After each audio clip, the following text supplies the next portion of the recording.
વલ્લભના વાલા વૈષ્ણવો, જય જય શ્રી ગોકુલેશ. વૈષ્ણવ સત્સંગમાં ગઈકાલે આપણે નારાયણદાસ દુહોણા, બાદરાયણદાસ તથા કૃષ્ણદાસ સ્ત્રી પુરુષ શ્રી મહાપ્રભુજીની શરણે આવે છે તે પ્રસંગો શ્રવણ કર્યા. ત્યાર પછી આપણે કુરુક્ષેત્ર હરદ્વારના બેઠક ચરિત્રો પણ શ્રવણ કર્યા. હવે આપણે સુંદરી પદ્મનું પ્રથમ ગાન કરીશું. સૌંદર્યમ નિજરજગતં પ્રકટિતં સ્ત્રીગૂઢભાવાત્મકં પુરૂપં ચ પુનસ્તદંતર્ગતં પ્રાવિવિશદ સ્વપ્રિયે સંશ્લિષ્ટા ઉભયોર્બભૌ રસમયઃ કૃષ્ણો હિ તત્સાક્ષિકં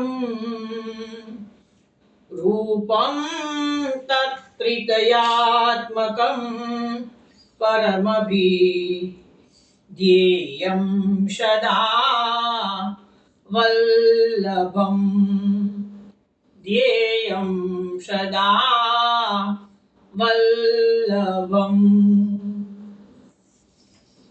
વૈષ્ણવ, ગઈકાલે સત્સંગમાં આપણે કુરુક્ષેત્રના બેઠક ચરિત્રની સાથે સાથે કુરુક્ષેત્રનું થોડું મહાત્મ્ય શ્રવણ કર્યું હતું.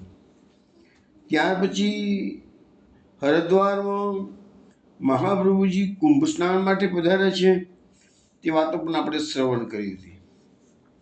હવે આપણે કુરુક્ષેત્ર અને હરિદ્વારની વિશેષ વાતો કરીશું તે પહેલાં એક કીર્તન શ્રવણ કરીએ.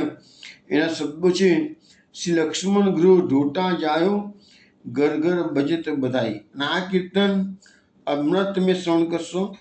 અને ત્યાર પછી વચ્ચેના ભાગમાં આપણે કુંજનું કીર્તન તમે શ્રવણ કરશો. એના શબ્દો છે: ચલો સખી કુંજ ગોપાલ જહાં. અને કીર્તન કુંજમાં એનો નંબર 404 નંબર છે, 404. શ્રી લક્ષ્મણ ગૃહ ઢોટા જાયો, ઘર ઘર ભજત બધાઈ.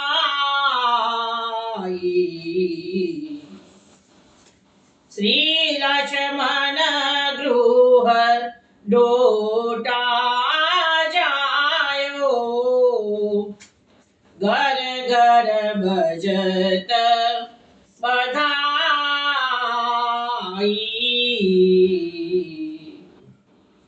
માધવ માસ કૃષ્ણ પક્ષ શુભ દિન, માત એલમ્મા સુખદાઈ.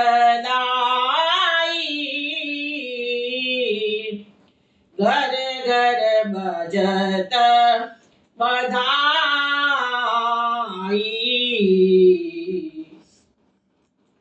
ઘર ઘર બંદન માલ સાથીએ, ઘર ઘર મોતીન ચોક ઉરાઈ.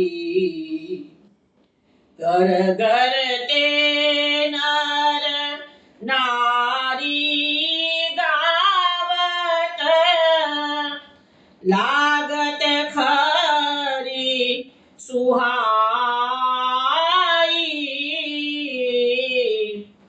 ઘર ઘર ભજત બધાઈ.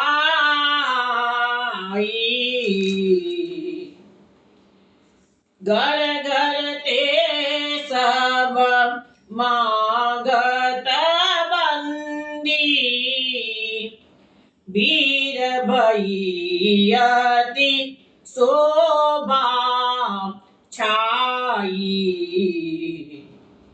જે જે કહત શબ્દ ઉચ્ચારે,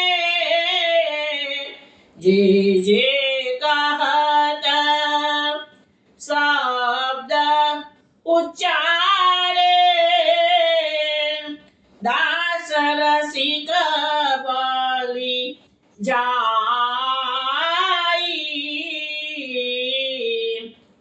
ઘર ઘર ભજત બધાઈ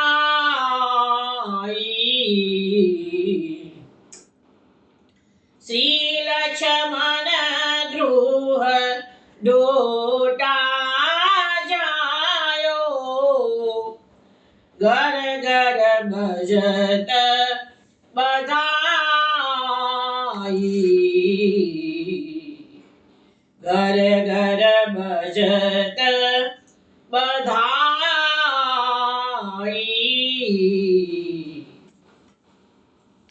વૈષ્ણવ આ કીર્તન આપણે કાનરો રાગમાં શ્રવણ કર્યું છે.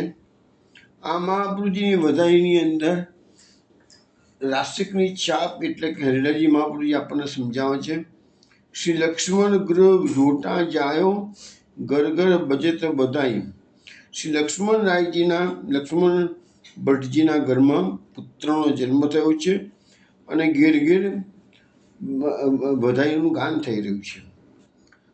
કયો દિવસ હતો તો માધવ માસ કૃષ્ણ પક્ષ શુભ દિન માત એલમમાં સુખદાયી.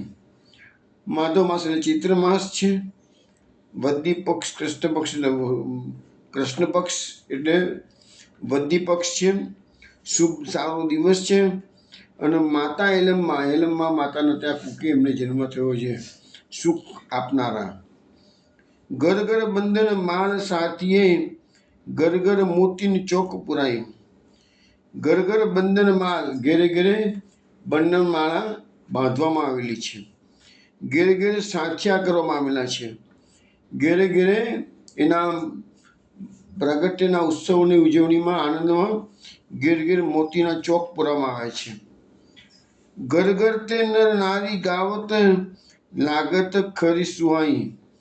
અને લક્ષ્મણ ભટ્ટજીના ઘેરે પુત્રનો જન્મ થયો છે એટલે ઘેરે ઘેરથી તાગાડે બધી નર નારીઓ છે ને એ સુંદર મંગલ ગીતો ગાય છે અને ખૂબ સુંદર સુહાયમાન થયા છે.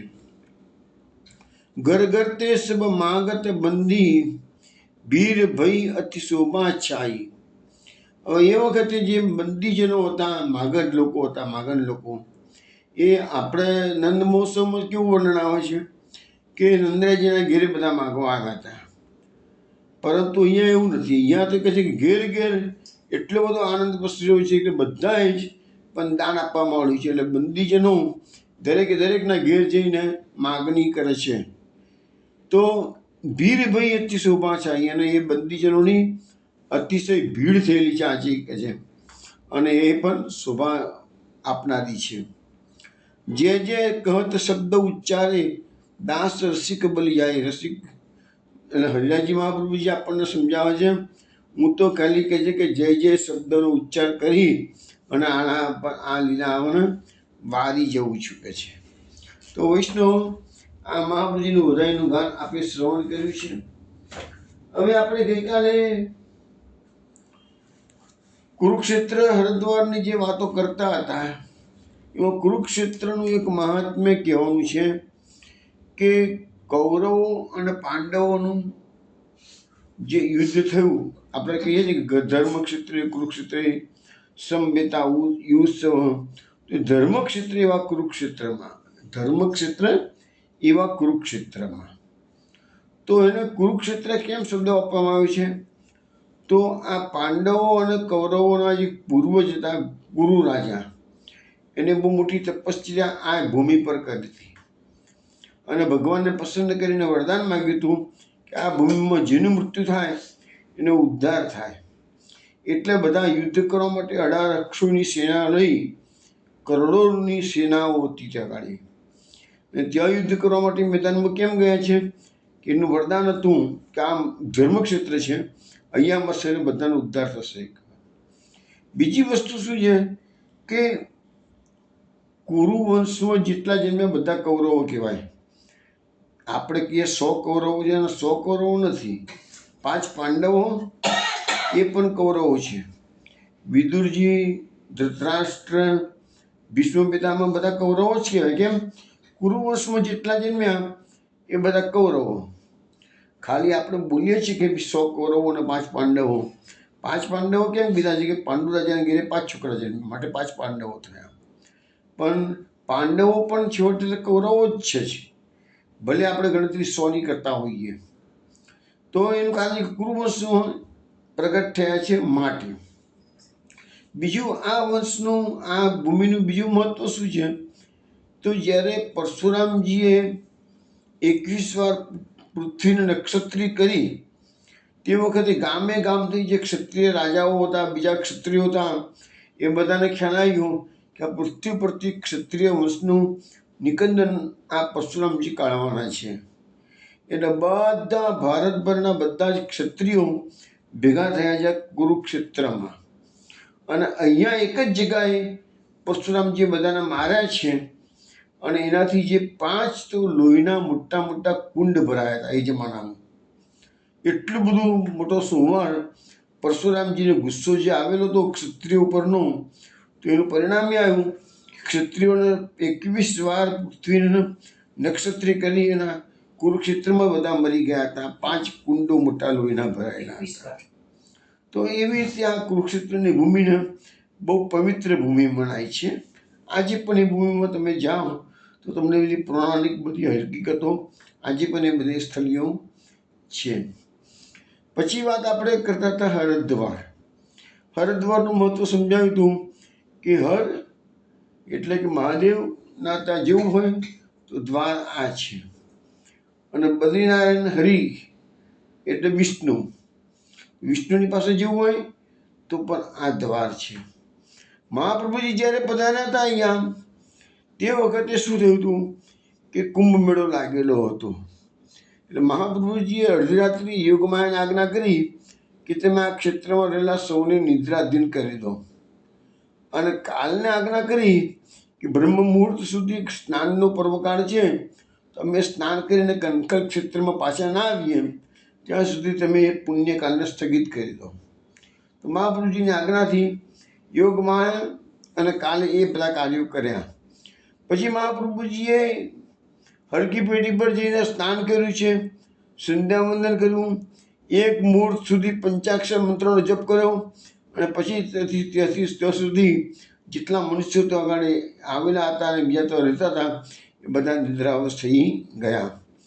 પછી મહાપ્રભુજી આ કાર્ય સ્નાનનું કાર્ય પતાવી અને કનખલ ક્ષેત્રમાં પાછા પધારે છે. ત્યારે આપે યોગમાયાને આજ્ઞા કરી કે હવે સૌ મનુષ્યોને જાગૃત કરો. સૌ મનુષ્યોએ જાગૃત થતાની સાથે જોયું કે સ્નાનનો સમય થઈ ગયો છે, તેથી સૌએ પુણ્યકાળમાં સ્નાન કર્યું. સૌને સુંદર રીતે સ્નાન કરવાનો અવસર મળ્યો. આવું અલૌકિક ચરિત્ર જોઈને સૌ મનુષ્યોએ હરિદ્વારમાં આપશ્રીનો જયકાર કર્યો. અને તમને ખબર હશે કે કુંભ મેળામાં પરાપૂર્વથી ચાલતો આવ્યું છે. કુંભ મેળામાંથી સર્વપ્રથમ અધિકાર વલ્ભાચાર્યજીનો છે.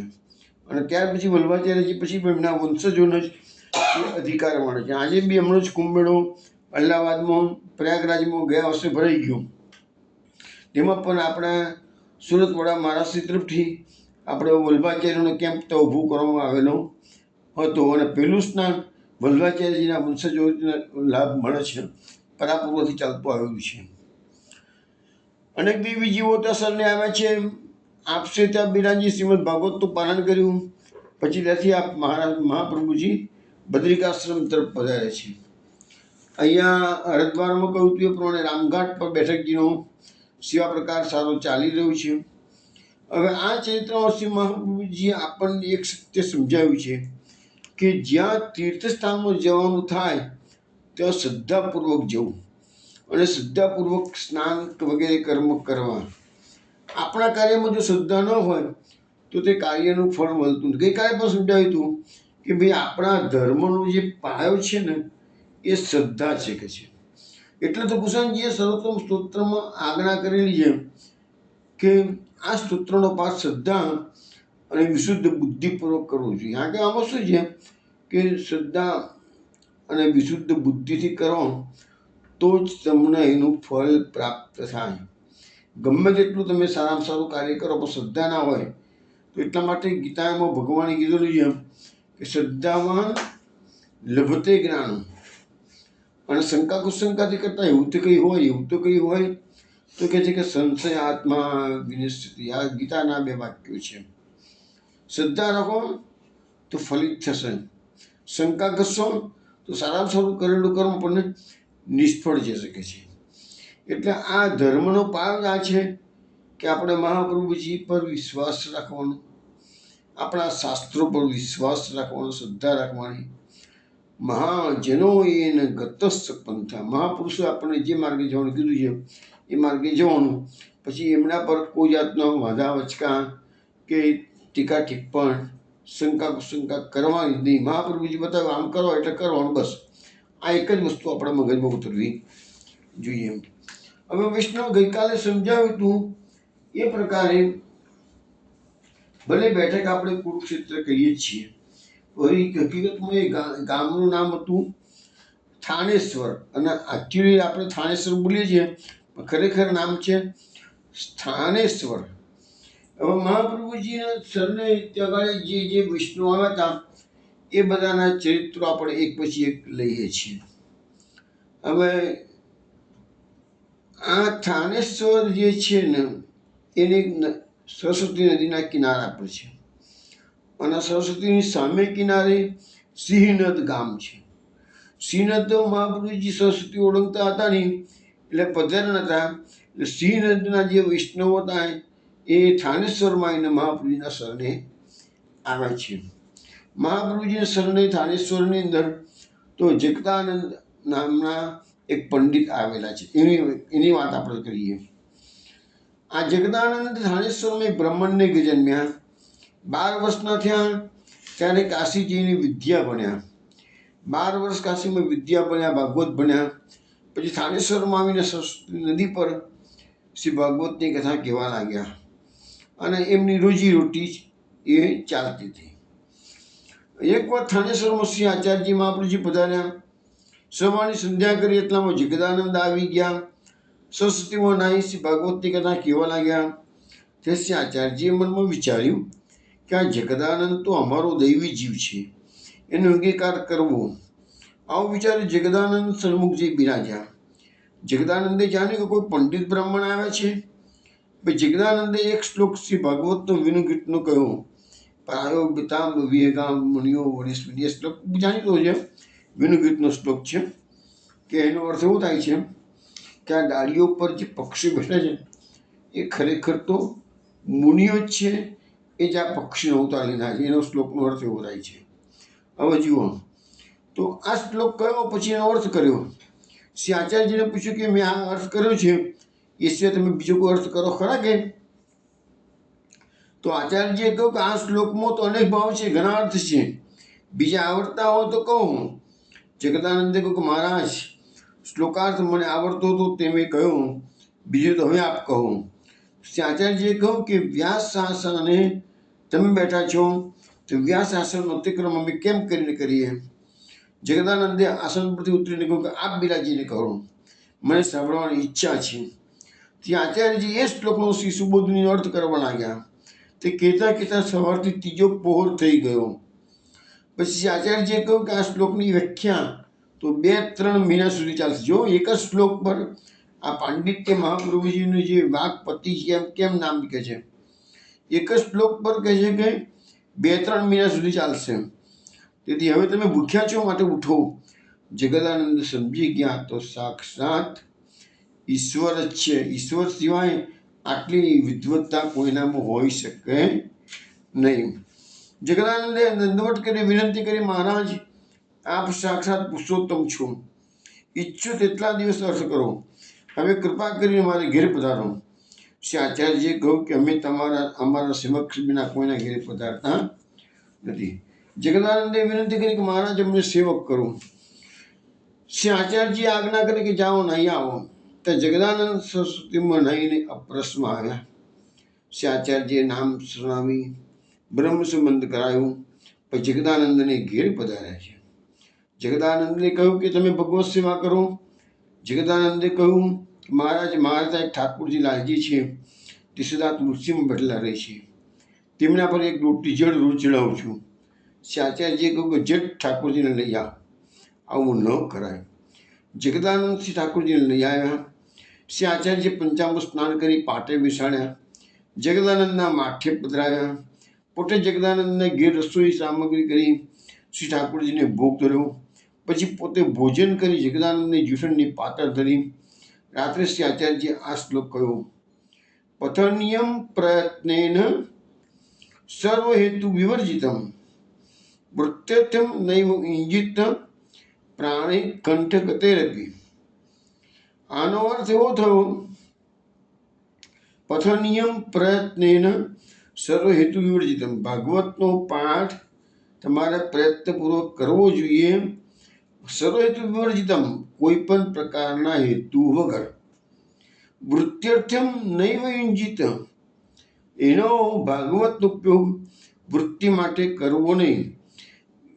પ્રાણે કંઠે ગતેરપી, કંઠમાં પ્રાણ આવી જાય એટલી તકલીફ મને પડે તો પણ ભાગવતનો વૃત્તિ અર્થે ઉપયોગ કરવો નહીં. જે આજે બધા જ કથાકારો કહો કે ઘણા ઘણા આચાર્યો પણ કહો તો પણ બધા આજે ભાગવતને એક પ્રતિષ્ઠાનું, પૈસાનું, પેટનું સાધન બનાવી દીધું છે. મહાપ્રભુજીનો સિદ્ધાંત આ પ્રકારે છે. જગદાનંદે આ સાંભળતા ઝડપથી સંકલ્પ કર્યો કે હવેથી હું ગુજરાત માટે ભાગવત નહીં કહું, બીજા શાસ્ત્રો કહીશ. શ્રી આચાર્યજીએ કહ્યું કે ભાગવત કહી ક્યારે ગુજારો ન કરવો, પ્રાણ જાય તો સુખે જાય. આ પ્રકારે જગદાનંદને ઘેર રહી પુષ્ટિમાર્ગની રીત શીખવાડી. પોતે પૃથ્વી પરિક્રમા પધાર્યા. પછી જગદાનંદ મન લગાડી ભગવત સેવા કરવા લાગ્યા. બધી પુરાણની કથા, મહાભારતની કથા વગેરે કરતા, તેનાથી ગુજારો ચલાવતા. તે ભગવત સેવા કરતા કેટલાક દિવસમાં શ્રી ઠાકોરજી સાનુભવ જણાવવા લાગ્યા. આ જગદાનંદ આવા મોટા ભગવત. આપણે પુષ્ટિ માર્ગમાં જગદાનંદનું એક્ઝામ્પલ છે. અને બીજું પદ્મનાભદાસ કનોજવાળા, એનું જાણીતું છે. મહાપ્રભુજી એ બંનેને ભાગવતની કથા વૃત્તિ માટે કરતા હતા, તેમને કહેવા માત્રથી અટકાવી દીધી. મહાપ્રભુજીની આજ્ઞા થઈ એટલે તરત જ એમને ફોલો કર્યું. હવે આપણે બીજા જે વૈષ્ણવ છે, થાનેશ્વરમાં જે સરન્યામ છે, એનું નામ છે રામાનંદ પંડિત. રામાનંદ પંડિતનું સંપ્રદાયનું નામ બહુ જાણીતું છે. એ જલેબીનો પ્રસંગ જાણીતો છે, એટલે ગોબર ઉઠાવવાની વાત એ જ રામાનંદ પંડિત. કથામાં એવું આવે છે કે થાનેશ્વરમાં એક શાસક બ્રાહ્મણને ઘેર રામાનંદજીનો જન્મ થયો હતો. એમનું લગ્ન થયું, 30 વર્ષના થયા. ત્યાં માતા પિતાએ દેહ છોડ્યો. તે સ્ત્રી પુરુષ સાથે રહેતા હતા. ભાગવત વગેરે પુરાણો વાંચતા હતા, કથા કહેતા. તેથી એને બધા પંડિત કહેતા. લોકો સાથે ચર્ચા કરતા. એક સમયે શ્રી આચાર્યજી થાનેશ્વર પધાર્યા. ત્યારે રામાનંદ ચર્ચા કરવા આવ્યા. શ્રી આચાર્યજીના આગળ વાણી બંધ થઈ ગઈ. કહે કંઈ નીકળે કંઈ. ત્યારે શ્રી આચાર્યજી રામાનંદજીને કહ્યું, ભાઈ તમે તો વાત કરવા આવ્યા છો, તો આમ કેમ બોલો છો?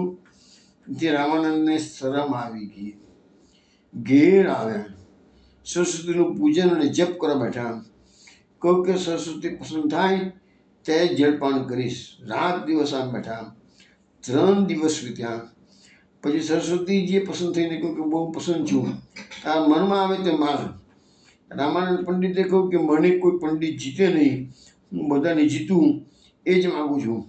ત્યારે સરસ્વતીએ કહ્યું કે જા, એમ જ થશે. પછી અહંકાર કરી ફરી શ્રી આચાર્યજી પાસે વાત કરવા આવ્યા. ફરી એ જ રીતે વાણી બંધ થઈ ગઈ. બોલે કંઈ, વચ્ચે નીકળે નહીં. ત્યારે આચાર્યજી કહ્યું કે હવે તું સરસ્વતીને પસંદ કરીને વાત કરવા આવ્યો છે, પછી તું આમ કેમ બોલે છે? ત્યારે તો રામાનંદને ઘણી શરમ આવી ગઈ. ઘેર આવી એ જ રીતે ફરી સરસ્વતીનું આરાધન કર્યું.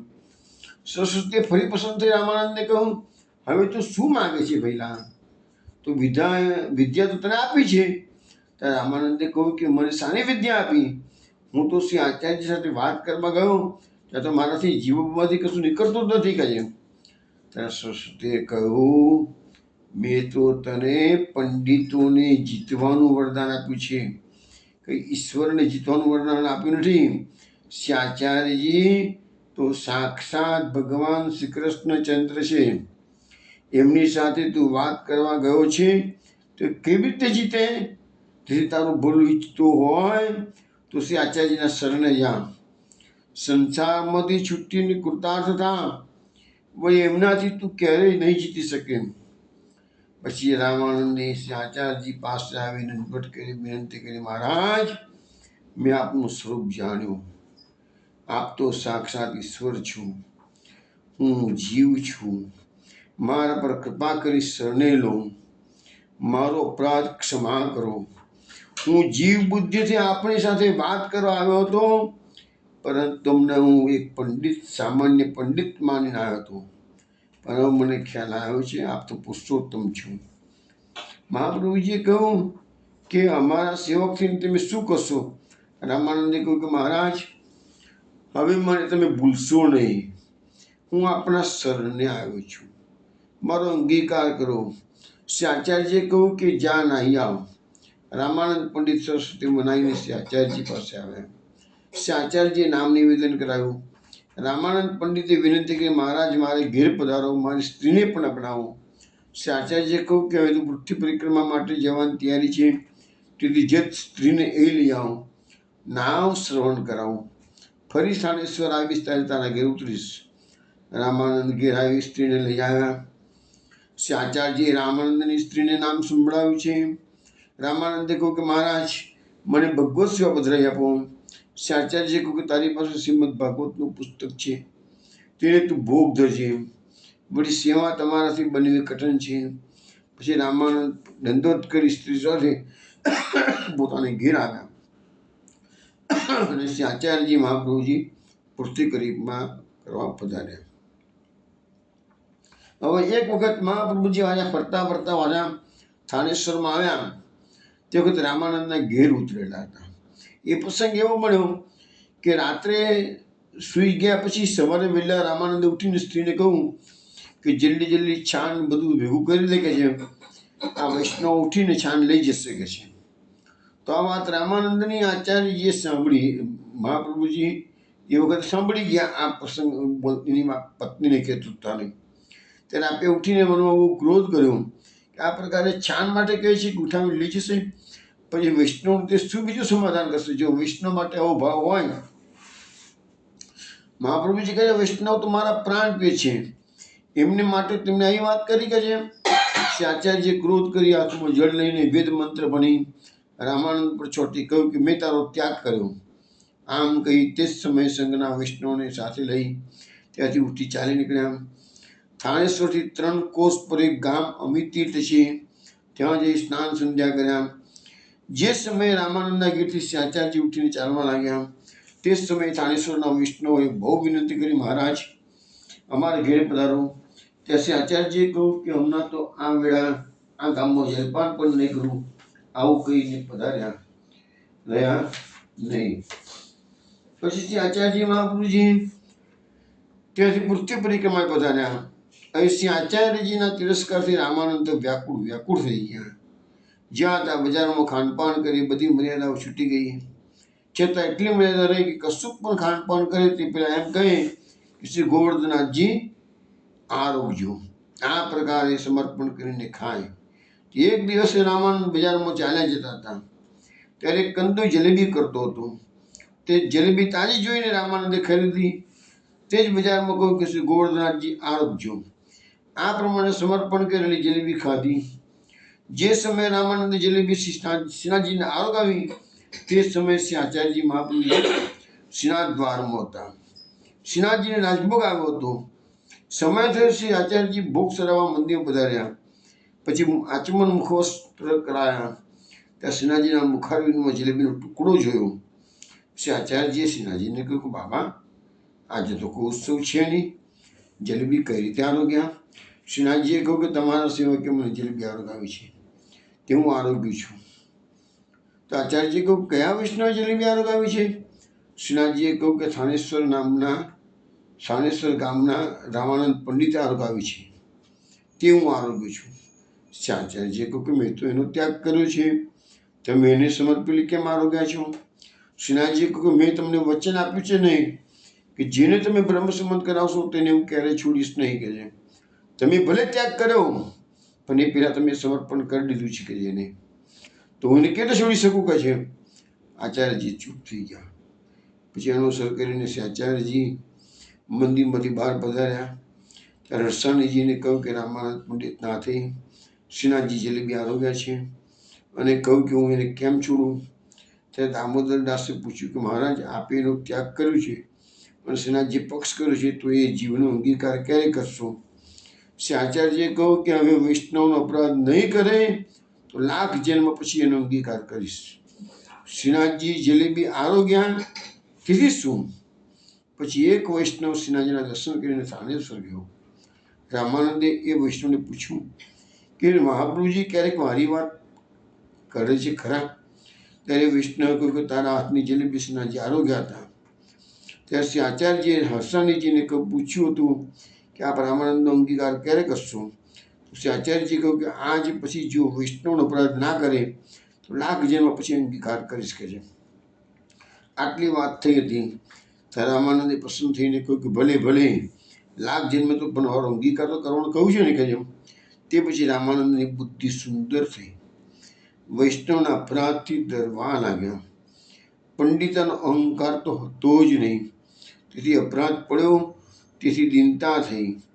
પછી સ્વપ્ન દ્વારા લાખ જન્મ ભોગવવાની કૃપા, મહાપ્રભુજીએ સ્વપ્ન દ્વારા લાખ જન્મ ભોગવવાની કૃપા કરી શ્રી આચાર્યજીએ અંગીકાર કર્યો છે. તો શ્રી રામાનંદજી શ્રી આચાર્યજીના આવા કરવા પાત્ર ભગવદી હતા. વૈષ્ણવ હવે આપણે પેલું કીર્તન જે લેવાનું છે, કુંજ ગોપાલ જહાં ચલો સખી, એ શ્રવણ કરીએ.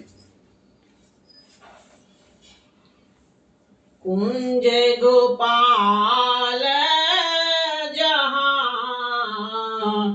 चलो सखी, कुंज गोपाल जहाँ, कुंज गोपाल जहाँ चलो सखी, कुंज गोपाल जहाँ तेरी सा मदन मोहन पे चल ले जाऊं तहाँ चलो सखी, कुंज गोपाल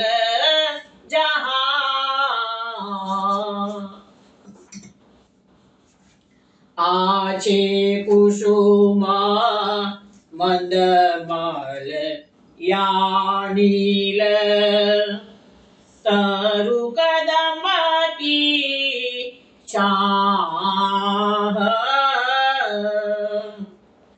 कहाँ निवास कियो नंद नंदन, कहाँ निवास कियो नंद नंदन, चित तेरे तन माह चलो सखी, कुंज गोपाल जहाँ,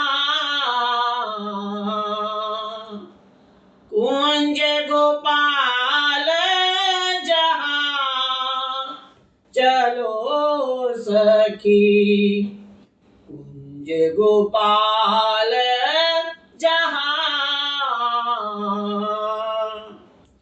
ऐसी बात सुनत ब्रज सुंदरी,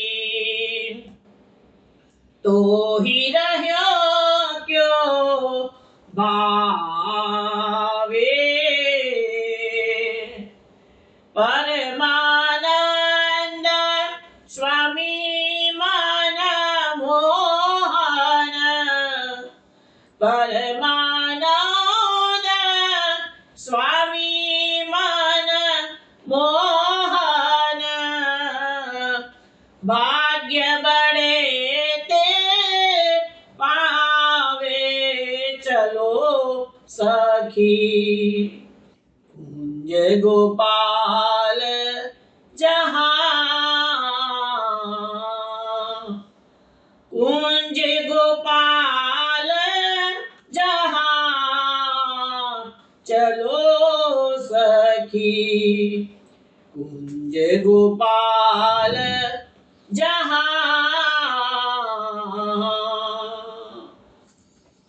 વૈષ્ણવ આ કીર્તન આપે નૂર સારંગ રાગમાં શ્રવણ કર્યું છે. પરમાનંદજી આપણને આ પુષ્ટિ માર્ગની એક વિશિષ્ટ લીલા આપણને સમજાવી રહ્યા છે. આ બધી લીલાઓ શ્રીમદ ભાગવતમાં પણ નથી આપવામાં આવેલી. કુંજ લીલા, કુંજની ભૃતની કુંજ, એ બધી ગોલોકધામની બધી આ સ્થલીઓ છે. તો ત્યાંની જે લીલા છે ભૂતલ પર, એ બધી અસખાઓએ ગાયને પ્રકટ કરેલી છે. એક સખીની બીજી સખીને કહે છે, ચલો સખી કુંજ ગોપાલ જા. એ સખી કુંજમાં જ્યાં આપણા ગોપાલ બિરાજી રહ્યા છે ત્યાં ચંદ્રને લઈ જવું કે છે. તેરી સો જ્યાં મદન મોહન હું લે જાઉં ત્યાં હું તને સોગંદ ખાઈને કહું છું કે એ કુંજમાં મદન મોહન છે, હું તને ત્યાં જ લઈ જઈશ કે બીજી કોઈ જગ્યાએ નહીં લઈ જવું.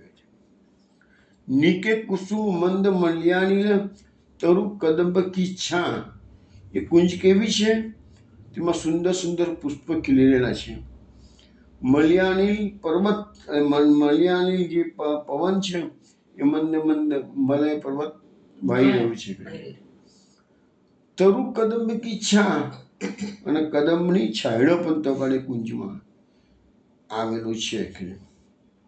તહા નિવાસ કિયો નંદ નંદન મન મેરે તનમાં.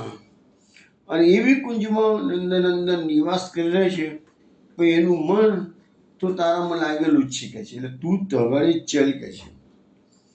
એસી બાત સુની વજ સુંદરી તો હી રહ્યો ક્યો ભાવે. હવે કે છે કે આવી વાત તને સાંભળી છે કે તે હું પછી તારાથી રહેવાય છે કેવી રીતે કે છે? મનમોહનનું ચિત્ત તારામાં લાગેલું છે, આવી વાત તો તે સાંભળી લીધી કે છે. હવે તું એના વિના રહી કેમ શકું છું? તો એ રહ્યો કે ભાવે તું કેમ રહી શકું એના વિના કે છે.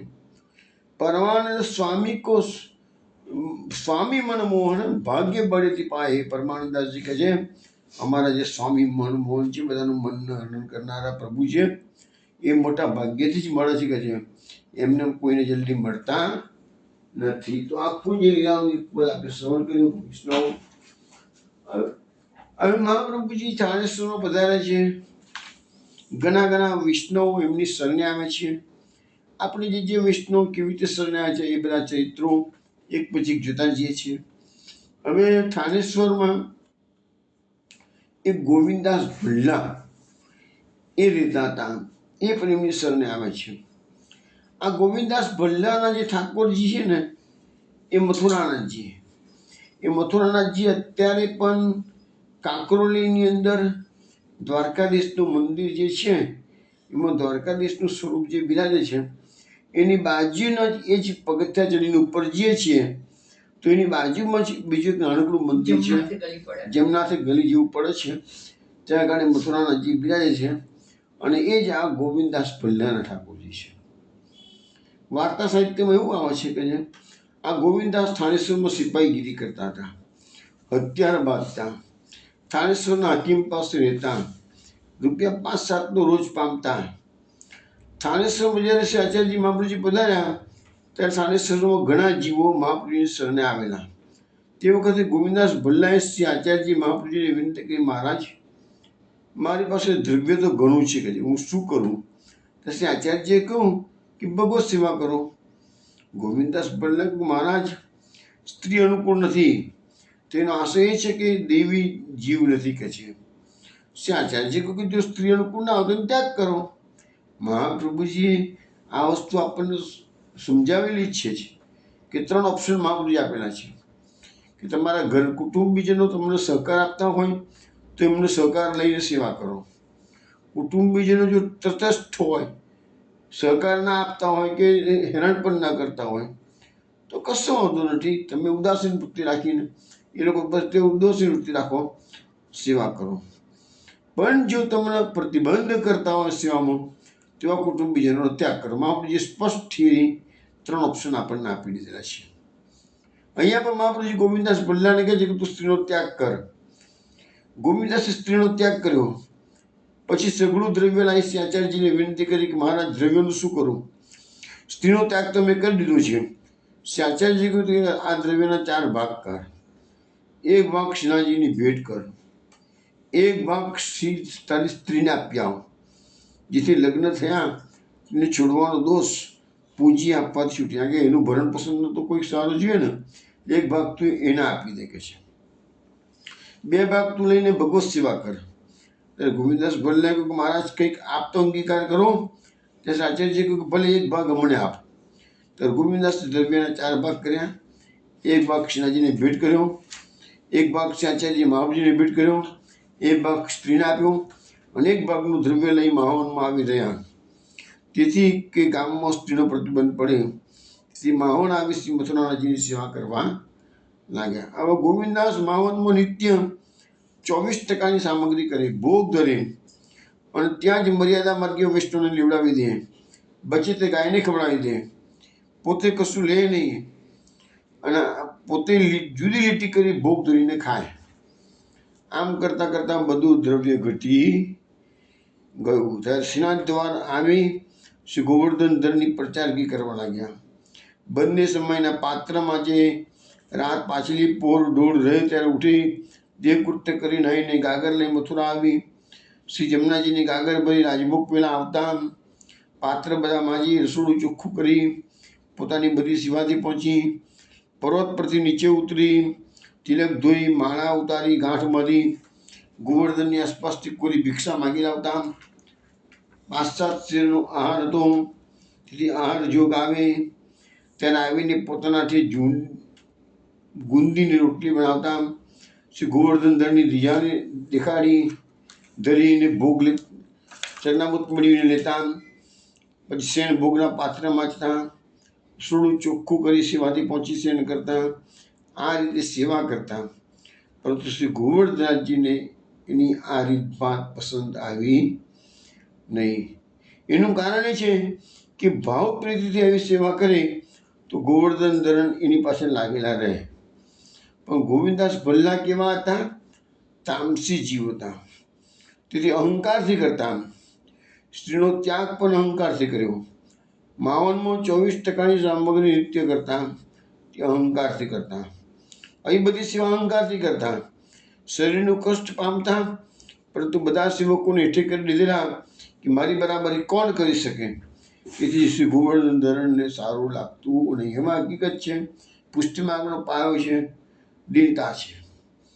મહાપ્રભુજી એટલે તો કારિકામાં કહ્યું છે કે નહીં સાધન સંપત્ત્યા હરિતુષ્યતિ પરિચિતમ ભક્તનામ દૈન્યમ એકમ એવમ હરિતોષનમ સાધનમ. ભગવાનને પસંદ કરવા માટે વૈષ્ણવ પાસે દીનતા નામનું મોટું દીનતા પાત્રમાં મને મૂકીને ભેટ ભગવંતજીને કરજો રે. એટલે પુષ્ટિ માર્ગમાં દીનતા પાયામાં કહેલી છે. ગમે તેટલી કોઈ સેવા વૈભવી સેવા કરતો હોય, અહંકારથી કરતો પ્રભુ એનો સ્વીકાર કરતા નથી. પછી શ્રી ઠાકોરજીએ અડિલમાં શ્રી આચાર્યજી મહાપ્રભુજીને કહ્યું કે તમારો સેવક મને બહુ પજીવે છે કે છે. શ્રી આચાર્યજી મહાપ્રભુજી અડિલથી આગ્રા પધાર્યા. બધા વૈષ્ણવને પૂછ્યું કે ભાઈ કોણે શ્રી ઠાકોરજીને રીસ કરાવી છે, રીસે ભરાવ્યા છે. બધા વૈષ્ણવ કહે કે મહારાજ અમે તો કશું જાણતા નથી, અહંકાર અમે સે વાત તો કરીએ છીએ, અમારાથી તો કશું બનતું નથી. ત્યાં પ્રસન્ન થઈ આગ્રાથી આપ મથુરા પધાર્યા. ત્યારે ત્યાં પણ બધાએ કહ્યું કે મહારાજ અમે તો કશું જાણતા નથી. ત્યાર પછી આપ પ્રસન્ન થઈ શ્રીનાથ દ્વાર પધાર્યા. પછી સ્નાન કરી મંદિરો પધાર્યા. શ્રી ગોવર્ધન ધરના બંને ગાલ પ્રાર્થ કરીને પૂછ્યું, બાબા ઉદાસ કેમ છો? ત્યાં શ્રી ગોવર્ધનનાથજીએ કહ્યું કે તમારો સેવક મને બહુ ખીચવે છે. પછી શ્રી આચાર્યજી મહાપ્રભુજી બધા સેવકોને બોલાવી સેવા તેલ મહાપ્રસાદ પૂછ્યું. બધાને બોધ આપ્યો કે અહંકાર કરશો નહીં. શ્રી ગોવિંદાસને પૂછ્યું, તેમને બધું કહ્યું. ત્યાં શ્રી આચાર્યજી મહાપ્રભુજીએ કહ્યું કે શ્રીનાથજીની રસોઈમાં બધા સેવક મહાપ્રસાદ લે છે, તમે પણ લો. ગોવિંદાસે કહ્યું કે મહારાજ દેવવંશ મારાથી કેવી રીતે લેવાય? ત્યારે આચાર્યજી મહાપ્રભુજીએ કહ્યું કે અમારી રસોઈમાં મહાપ્રસાદ લો. ત્યારે ગોવિંદાસે ફરી અહંકાર કરીને કહ્યું કે દેવવંશ ગુરુવંશ કેમ લેવાય? તેથી આચાર્યજી મહાપ્રભુજીએ કહ્યું કે તમારી સેવા તમે છોડી દો કે છે. ત્યારે ક્ષત્રિય અહંકારીએ સેવા છોડી દીધી. પછી મથુરા આવ્યા, પરંતુ સેવા વગર તો રહેવાય નહીં, દૈવી જીવ હતો. ત્યારે કેશવરાયજીની સેવા જ્યારે આપણે લીધી, એટલે એમને કેશવરાયજી તો મર્યાદાનો, અને એ સેવા એમની માટે લીધી કે છે. પછી એક દિવસે ગોવિંદદાસે કેશવરાયજીની સૈયાની પાટી ભરાવી, તે ભરવાવાળાને મેવો ખવડાવી ભરાવી, તે ખૂબ સુંદર ભરાઈ. પછી મથુરાના હકીમે ખાટલો પાટીથી ભરાયો, ત્યારે કોઈએ કહ્યું, કેશવરાયજીની સૈયા ભરાઈ તેવો તમારો ભરાયો નથી. આ સાંભળીને તે હાકીમ કેશવરાયજીના મંદિરમાં આવ્યો. તિબારીમાં કેશવરાયજીની સૈયા ધરેલી હતી, એના પર ચડી બેઠો. કોઈએ ગોવિંદાસ ભલ્લાને કહ્યું કે મથુરાનો હકીમ આવીને શ્રી ઠાકોરજીની સૈયા પર બેઠો છે. ત્યારે ગોવિંદાસે ગુપ્તી લીટાંકને આવ્યા અને હાકીમને ત્યાં જ મારી નાખ્યો. પછી હાકીમના માણસોએ ગોવિંદાસનો અપરાધ કર્યો, ગોવિંદાસને માર્યો. આ વાત મથુરાના વૈષ્ણવ સાંભળી પછી ગોવિંદાસના દેહનો અગ્નિ સંસ્કાર કર્યો. પછી આ વાત શ્રી આચાર્યજી મહાપ્રભુજીને કોઈ વૈષ્ણવે કહી, મહારાજ આવા વૈષ્ણવની આવી ગતિ કેમ થઈ? શ્રી આચાર્યજી મહાપ્રભુજી કહ્યું કે એના પરલોકમાં તો કોઈ હાનિ નથી, પણ એને મારી આજ્ઞા ન મળી તેથી આમ થયું. આ પહેલા જન્મમાં નંદરાયજીનો પાડો હતો, એની ઉપર શ્રી ઠાકોરજી ચડતા હતા, એને એક દિવસ શ્રી ઠાકોરજીને પૂછડું માર્યું, તેની સજા થઈ ગઈ છે કે છે. પછી શ્રી નંદરાયજીને ત્યાં શ્રી ઠાકોરજીનું મંદિર બન્યું, ત્યારે એની પીઠ પર પાણી માટી વગેરેનો બોજ એને ખૂબ ઉઠાવ્યો છે. તો આ ગોવિંદાસ ભલ્લા એ શ્રી આચાર્યજી મહાપ્રભુજીના આવા કરવા પાત્ર સેવક હતા. હવે આપણે આ ચાનેશ્વર ગામની સામે કિનારે, સરસ્વતીના સામે કિનારે સિંહનદ આવેલું છે. ત્યાંના વાસુદેવદાસ ચકડા, પછી ગોરજા સમુરાઈ સાસુ બહુ છે, એ બધા સિંહનદના વતની હતા. અત્યારે આપણે વાસુદેવદાસ ચકડાની વાર્તા કરીએ છીએ. વાસુદેવદાસ સિંહનદમાં એક શાશ્વત બ્રાહ્મણને કે જન્મેલા. એ શાશ્વત બ્રાહ્મણ પાસે પૈસો ખૂબ હતો. વાસુદેવદાસ 13 વર્ષના થયા તે વખતે હાકીમ નવો આવેલો. સિંહનદમાં બધા પાસે દંડ ભારે લીધો. વાસુદેવદાસના પિતા પર પણ 2 હજારનો દંડ કર્યો. વાસુદેવદાસે પિતાને કહ્યું કે હાકીમને દંડ શા માટે આપવો? હાકીમથી આપણે લડી લઈશું. વાસુદેવદાસના પિતાએ કહ્યું કે હાકીમને કઈ રીતે પાર મળીશું? વાસુદેવદાસે કહ્યું કે એ વાત હું સમજી લઈશ, મને બતાવી દેજો. પછી હાકીમના 4 સિપાહી આવ્યા.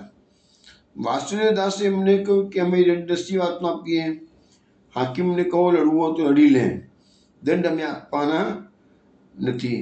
ત્યારે 4 સિપાહી ગાળાગાળી આપવા લાગ્યા, અમે તને પકડીને લઈ જઈશું.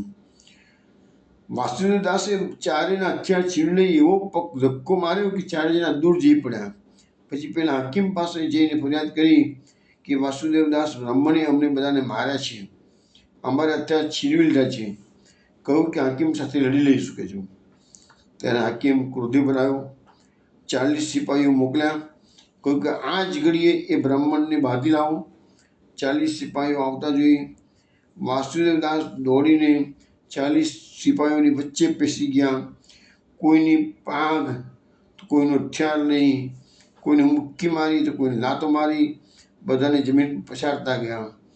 એક એકના હથિયાર છીનવી લઈ, એક એક પાગમાં 5-5, 10-10 બાંધીને બધાને હથિયાર લઈને ઘેર આવ્યા. એટલે એટલું બધું એનામાં તાકાત શરીરમાં હતી તો 40 જણને પણ એ પહોંચી વળ્યા. બધાએ હાકીમ પાસે એ ફરિયાદ કરી કે 13-14 વર્ષનો બાળક છે, તેને અમારા બધાના હથિયાર છીનવી લીધા છે, મુશ્કેટાટ બાંધ્યા છે, તેથી એ બાળક કોઈ સામાન્ય મનુષ્ય નથી, કોઈ દેવતા લાગે છે કે છે, માટે તમે સંભાળીને રહેજો. ત્યારે હાકીમે વાસુદેવદાસને પકડવા માટે 500 માણસ પોતાની સાથેના હતા એને હથિયાર લઈને મોકલ્યા છે કે છે. પણ પોતાના અંદરથી તો એ હાકીમ બીની ગયો હતો. એટલે હાકીમે 500 જણને પકડવા મોકલ્યા અને આ બાજુ પોતાના ઘરના દ્વાર અગાડી ગલી જેવું હતું, એમાં એક મોટો છકડો આડો ગોઠવી દીધો અને એ છકડાની ઉપર 1000 મણ વજનની પથ્થરની શિલા આડી મૂકી દીધી અને પોતે હથિયાર લઈને 20 માણસો સાથે બેસીને સેફટી પોતે અનુભવી. હવે વાસુદેવદાસ છકડાએ જોયું તો સામે 500 હથિયારબંધ સિપાહીઓ આવી રહ્યા છે. હવે એને તરત જ એક મોટી લાઠી હાથમાં લીધી. એના લોઢાનું પતરું ચડાવેલું હતું. 2 મણ વજનની ભારે થઈ ગઈ હતી લાઠી કે છે.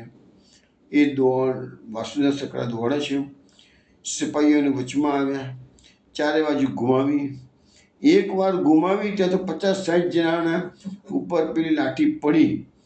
જેમ કુંભારનો ચાકડો ફરે એમ 10-15 ચક્કર લગાવી બધા સિપાહીઓને ભગાડી મૂક્યા. કેટલાક પછડાયા, કેટલાક વાગ્યા, કેટલાક લોહીલુહાણ થયા. અને ક્રોધના આવેશમાં બધાને વાસુદેવદાસ છકડા જો હકીમ રહેતો ત્યાં પછી પહેલાં બધાને ભગાડ્યા. એટલે વાસુદેવ છકડા તગડે હાકીમ પાસે આવ્યા તો જોયું તો ઘરના આગળ જ મોટો છકડો 1000 મણનો પથ્થર મૂકેલો હતો. એને એક હાથે ધક્કો માર્યો અને આખો છકડો ઉઠાવી લીધો, ઊંધો કરી દીધો અને પથ્થર તરત જ પડી ગયો અને પેલાને તો પાસે જઈને પડ્યો કે છે. ખતરાના ટુકડા થઈ ગયા. પથ્થરના અવાજથી 20 સિપાહીઓ સાથે હાકમ તગાડે આવ્યો એ બધા ભાગી ગયા. સરસ્વતી નદીમાં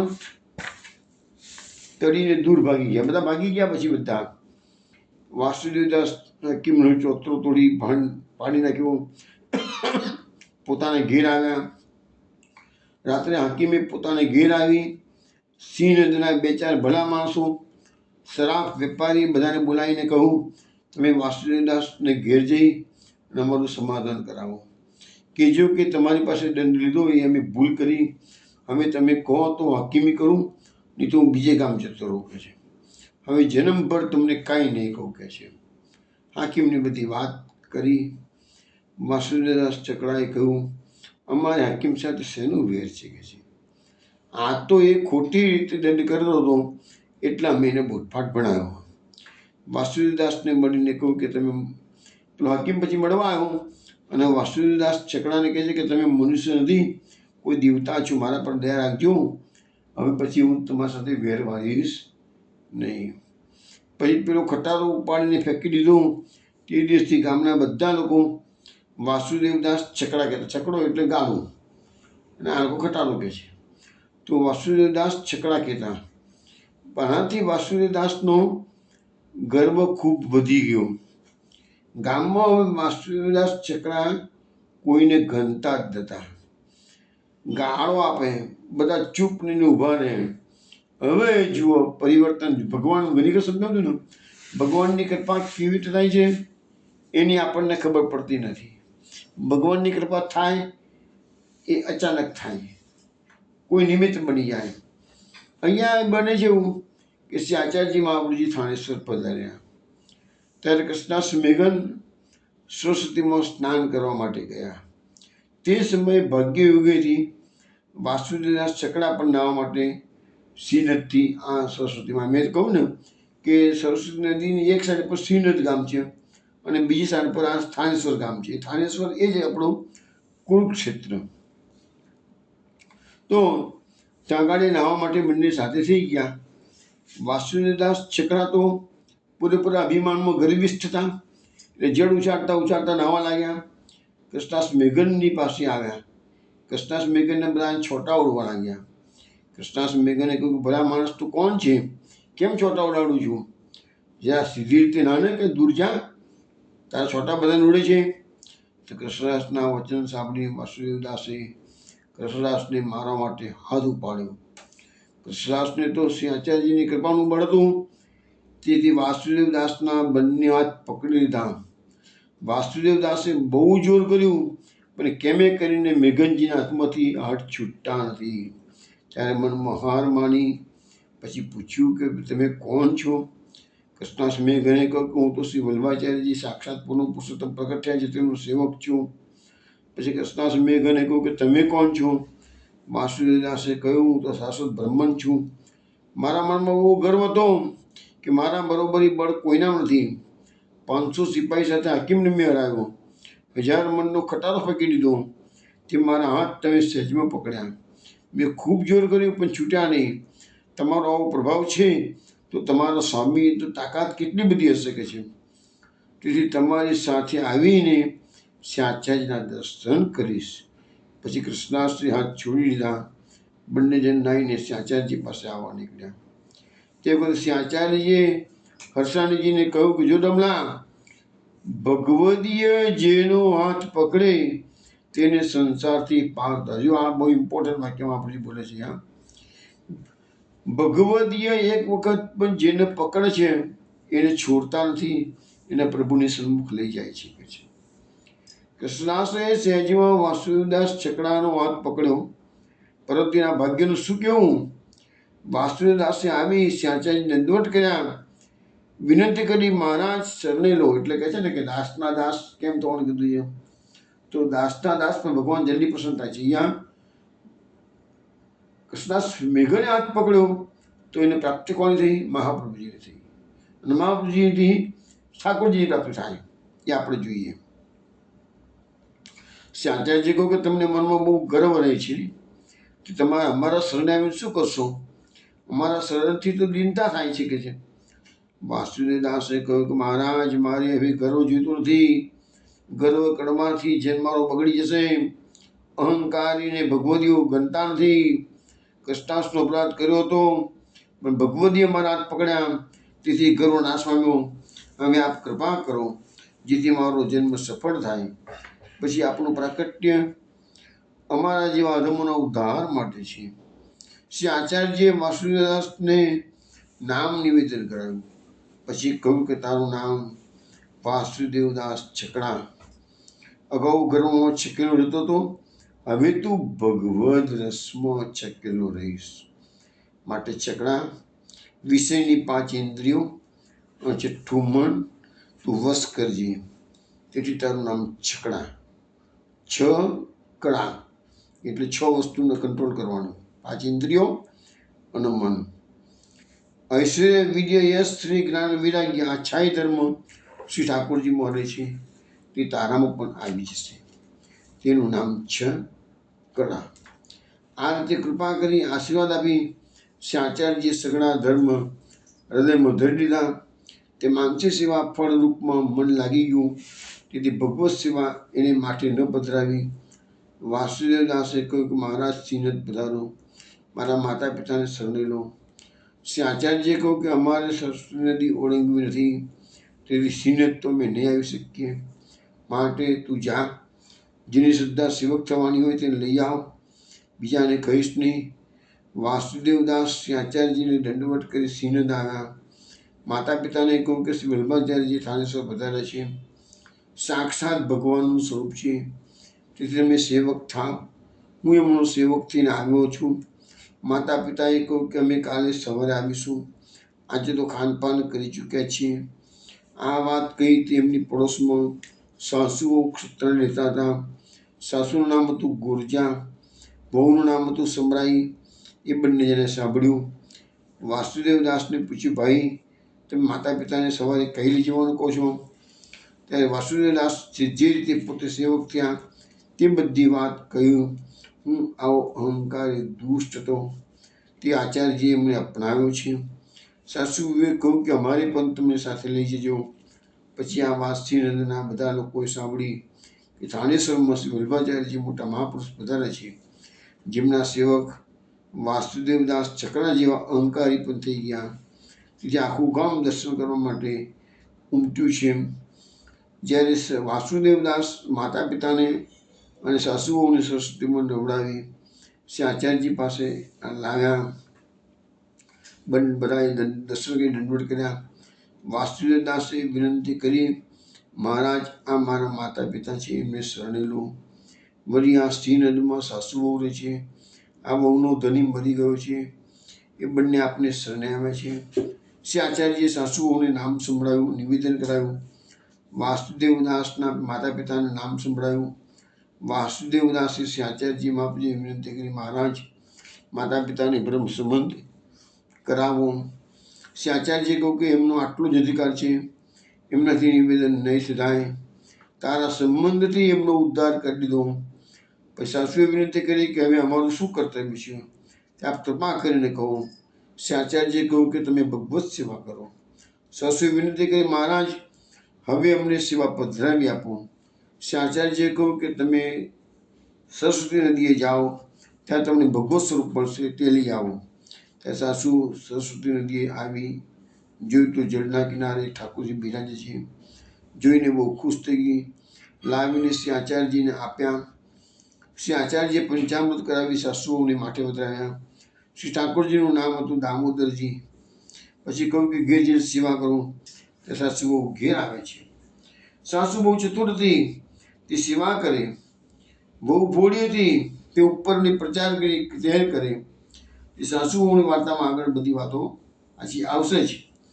પણ અહીંયા કીધું કે વાસુદેવદાસને આચાર્યજી કહ્યું કે હવે તમે માતા પિતાને લઈને ઘેર જાઓ. વાસુદેવદાસે કહ્યું કે મારું મન આપની સાથે રહેવાનું છે.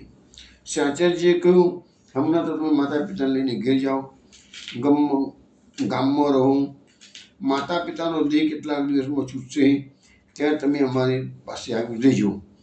પછી વાસુદેવદાસ દંડવત કરી માતા પિતાના શ્રીને લઈ ગયા. શ્રી આચાર્યજી પૃથ્વી પરિક્રમામાં પધાર્યા અને પછી જ્યારે એમના માતા પિતાનો દેહ છૂટી ગયો ત્યારે વાસુદેવદાસ છકડા શ્રી મહાપ્રભુજીની પાસે કાયમ માટે જતા રહ્યા. અને મહાપ્રભુજી જ્યારે પૃથ્વી પરિક્રમા કરતા ત્યારે મહાપ્રભુજીનો બધો સામાન એક છકડા જેટલો એ વાસુદેવદાસ છકડા જ ઉપાડી લેતા હતા અને કાયમ માટે પછી સાથે સાથે રહ્યા છીએ. હવે આપણે આવતીકાલ રાત્રે 8 વાગે મળીશું. ત્યારે સાસુઓની જે પ્રસંગ છે એ આગળ તમને શ્રવણ કરાવીશું. ત્યાં સુધી જય શ્રી ગોકુલેશ.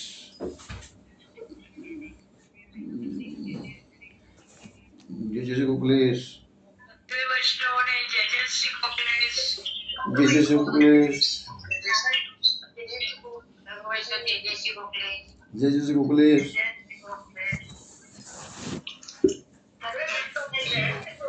જય શ્રી ગોકુલેશ.